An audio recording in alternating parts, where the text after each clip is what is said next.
तो संसार में अगर कोई दगाबाजी करे तो उसे धन्यवाद देना चाहिए कि भैया बहुत जल्दी आपने अपना स्वरूप प्रकाशित कर दिया, इसलिए राधे राधे। हमें तो बहुत अच्छा लगता है कोई विश्वासघात करे तो अच्छा लगता है कि पिंड छूटा है यार। हम फंसे थे कि ये मेरा है, हम जी जान से चाहते थे कि ये मेरा है, इसने अपना असली रूप दिखा दिया। नमस्कार, न राग न द्वेष, चल तू समझ गया। कबीरा खड़ा बाजार में सबसे पूछे खैर, ना काहू से दोस्ती ना काहू से बैर। प्यार करेगा तो फंसा लेगा, दगाबाजी करेगा तो फंसाएगा नहीं। दगाबाजी करेगा हमारे साथ तो हमारा मन फंसेगा नहीं। अगर हमसे प्यार किया तो हम फंस सकते हैं। आप अपने मार्ग में जाओ, हम अपने मार्ग में जाते हैं भगवान की तरफ। और जो विश्वासघात करता है, दगाबाजी करता है, वो दुख भोगता है और आपको भगवान सुख प्रदान करेंगे। ना उससे बैर करो, ना बदला करो, भगवान की कृपा बनाओ कि इसकी असलियत खुल गई। जिसको मैं अपना मानता था या मानती थी वो ऐसा निकला, बहुत बड़ी कृपा हुई कि बहुत जल्दी पोल खुल गई। जा भैया तो अपने रास्ते जा, हमारा कोई संबंध नहीं। मुझे तो ऐसा लगता है ना वैर करे ना विरोध करे, उसका त्याग कर दे। जो विश्वासघाती है वो बहुत बढ़िया कृपा की कि अपना परिचय दे दिया। नहीं लंबे समय तक मैं धोखे में बना रहता, बहुत जल्दी उसने अपना परिचय दे दिया। राधे श्याम तू अपने मार्ग में जा भैया, भगवान तेरे पर कृपा करे, पर मैं आज से आपसे संबंध नहीं रखता। ऐसा भाव रखना चाहिए। भगवान कितना प्यार करते,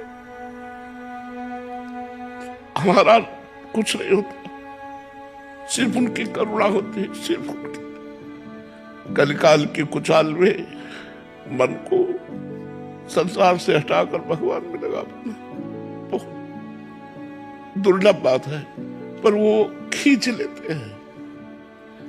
कब खींचते हैं? जब कोई महापुरुष का आश्रय ले लिया जाता है। हमारी बात गांठ बांध लेना, भगवान उसी को घसीटते हैं जो महापुरुषों का आश्रय लेता है। और जो स्वयं साधना करता है उसका फल होगा उसे महापुरुष मिलना।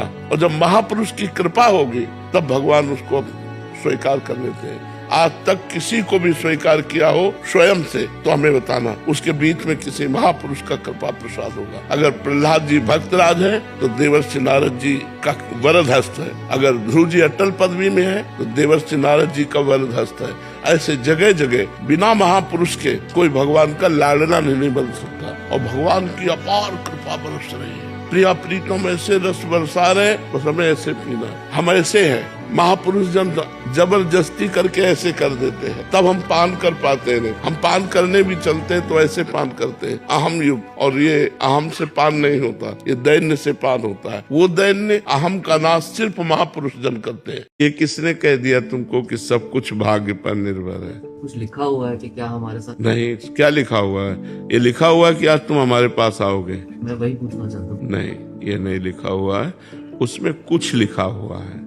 प्रारब्ध किसे कहते हैं पहले समझो। नियति, दैव, भाग्य, इन सबको प्रारब्ध कहते हैं। प्रारब्ध दो कर्मों से बनता है, शुभ और अशुभ। शुभ माने पुण्य कर्म और अशुभ माने पाप कर्म, और दोनों का फल है।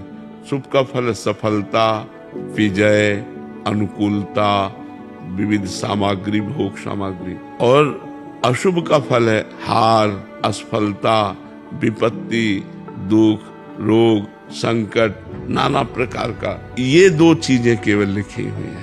अब आप आज नया कर्म, दान कर रहे हो, पुण्य कर रहे हो, तीर्थयाटन कर रहे हो, भजन, ये आपके ऊपर है। मैंने नाम जब शुरू किया अभी 15 दिन पहले, तो मेरे भाग्य में लिखा था कि मैं 15 दिन नहीं, ये नहीं लिखा था, ये नहीं लिखा था। 15 दिन पहले से आपने भजन शुरू किया, ये भगवान की कृपा और आपका प्रयास। तो ये भाग्य में नहीं लिखा, ये नवीन कर्म है। ये आपका नवीन कर्म, नया कर्म है। भाग्य पुराना कर्म है जो फल देता है दुख और सुख। या वृंदावन जा रहे थे और एक्सीडेंट हो गया, हाथ टूट गया और वृंदावन नहीं जा पाए, तो नया क्रिमाण तो आपका बहुत जोरदार था, लेकिन प्रारब्ध उससे जोर पड़ गया और आपको गिरा दिया। असफलता, पराजय, विपत्ति, रोग, दुख, संकट, ये सब। नवीन कर्म बलवान हो जाए तो प्रारब्ध को रौंद दे। नवीन कर्म बलवान यही परोपकार, नाम जप, गंगा यमुना पवित्र नदियों का अवगाहन, भगवान के धामों की यात्रा, ये सब महान कर्म है जो हमको सुख प्रदान करते हैं। समझ पाए आप? का कल्याण हो सकता है अगर एक बात मान ली, आज से तुम राधा जपो, राधा राधा रटो, तुम्हें कुछ ज्ञान नहीं, कोई मतलब नहीं, बस जो कर रहे हो करो, जो कर रहे हो, छोड़ नहीं सकते हो तो पकड़ लो। हम ये नहीं कह रहे ये छोड़ो ये छोड़ो ये छोड़ो, तब पकड़ो। जो छोड़ नहीं सकते वो राधा नाम पकड़ ले। अगर राधा नाम सब गंदी बातें छुड़वा कर आपको अच्छे व्यक्ति न बना दे, समाज प्रिय न बना दे, तो हमें आप बात कहना। महाराज जी ज्यादा खुली छूट दे दी महाराज जी, हम तो गंदे आचरणों में। भैया तुम्हें नाम जला देगा अगर गलत करोगे। तुम्हारा हृदय इतना जलने लगेगा कि अपने आप कान पकड़ोगे बिना उपदेश के कि अगली बार से नहीं करूंगा, प्रभु मुझे क्षमा कर दो। जब नाम जप करोगे और गलत करोगे तो नाम जप इतना जला देगा तुम्हें, इतना अशांत कर देगा कि आपको एक बार बोलना पड़ेगा आगे से नहीं करूंगा। तो ये नाम जप आपको खुद ठीक कर देगा। आप जप के तो देखो, आप करके तो देखो। सारा काम नाम कर दे, सब कुछ नाम। ए भाई, सब ज्ञान उदय हो जाता है, सब ज्ञान, सब वैराग्य, सब भक्ति। अगर हम में कमी है तो भगवान के भजन की कमी है। अगर हम नाम जप करेंगे, भजन करेंगे, सब पूर्ण हो जाएगा, सब सुख मिल जाएंगे। ई परलोक सकल सुख पावत, इस लोक में भी और परलोक में भी परम सुखी हो जाओगे और कोई पैसा नहीं लगता।